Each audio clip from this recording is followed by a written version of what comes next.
Yo legends, welcome back to Gaming Demon, and today we're diving into a wild one, FBC Firebreak. Remedy just dropped their first ever multiplayer game set in the Control universe, and let me tell you, it's chaotic, it's quirky, and it's got people split. So let's break it all down. Is it worth your time or just a weird co-op experiment? Let's go. So here's the setup.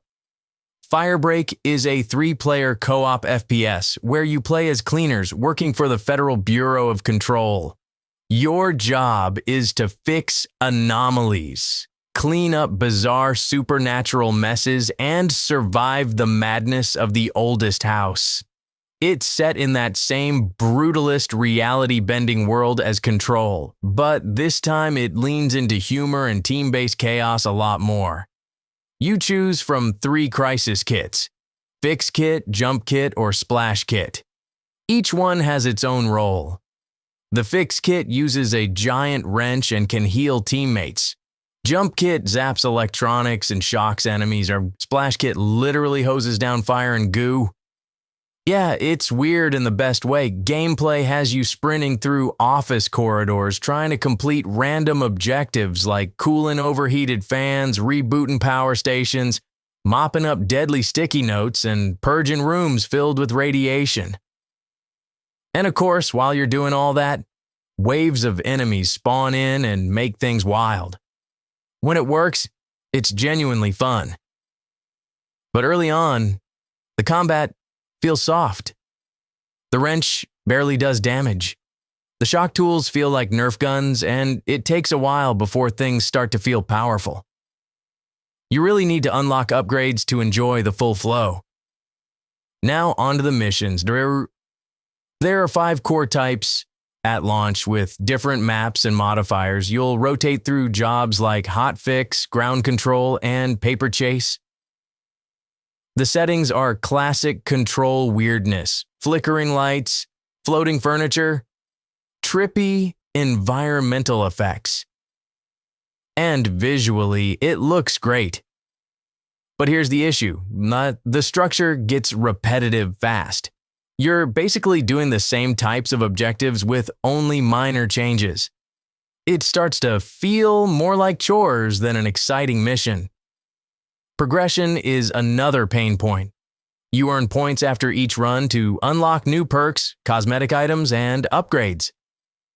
There's no battle pass or daily login spam, which is refreshing, but the grind, it's real.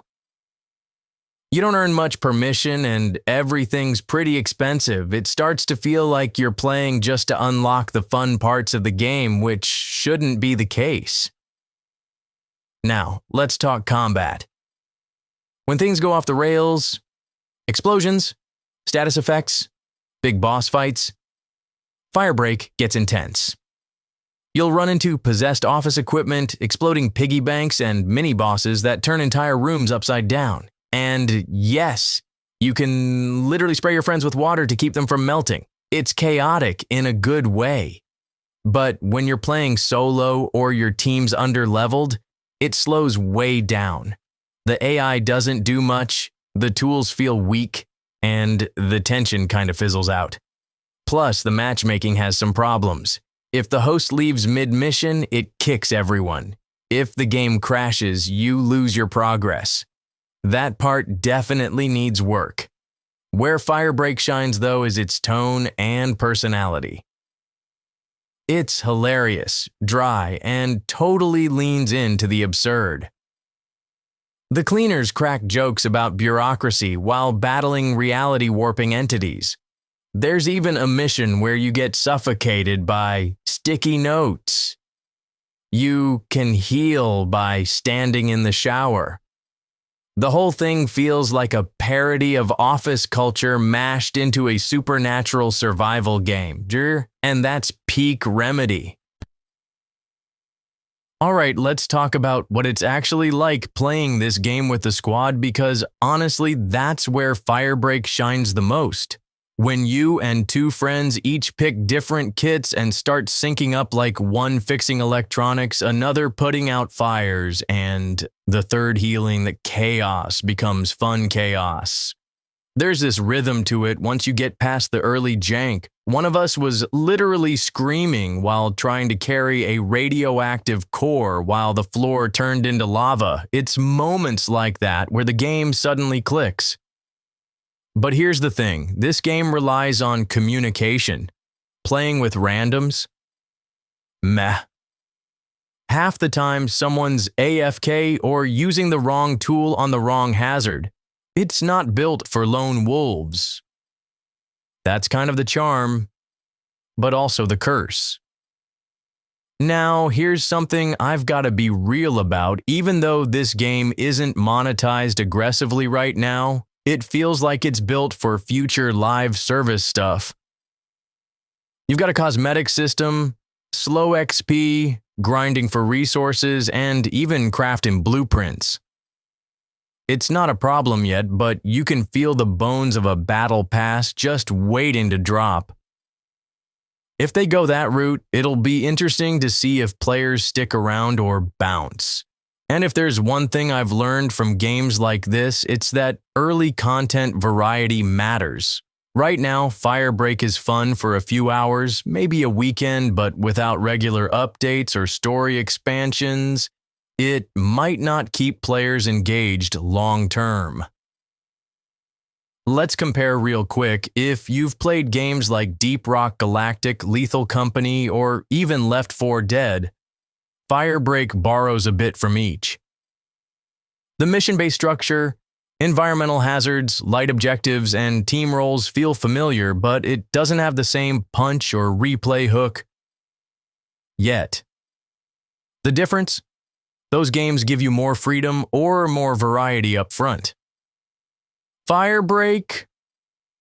It holds back a bit, which might be Remedy testing the waters. I respect it, but it leaves you wanting just a little more right out of the gate. Alright, before we wrap, let me just say what I hope Remedy nails in the next update. First, more variety in missions. Give us new hazards, new anomalies, even new enemy types. Second, smoother progression. Either bump up rewards per mission or drop upgrade costs. The grind is slowing people down too early. And third, more story content. Even if it's light, some cutscenes or lore logs would go a long way. People who came from Control want that vibe, not just jokes about filing cabinets and bathrooms. Also, shout out to the audio design. The creepy humming, whispering walls, and static buildup before enemy spawns? Top tier. Firebreak may be rough in places, but atmosphere is something Remedy never misses on. It still feels like their universe, and that's a win. Alright, so here's my take. FBC, Firebreak is creative and weird in all the best ways, but it's also repetitive and undercooked in key areas. The co-op can be fun with the right crew, and the vibe is unmatched. But if you're expecting deep storytelling or tight shooter mechanics, this probably ain't it. It's more like a goofy co-op side quest than a main event. So, what do you think? Have you played Firebreak yet? Love it? Hate it? Still confused? Let me know in the comments. Smash like, hit subscribe, and ring the bell for more real gaming talk right here on Gaming Demon. Peace out.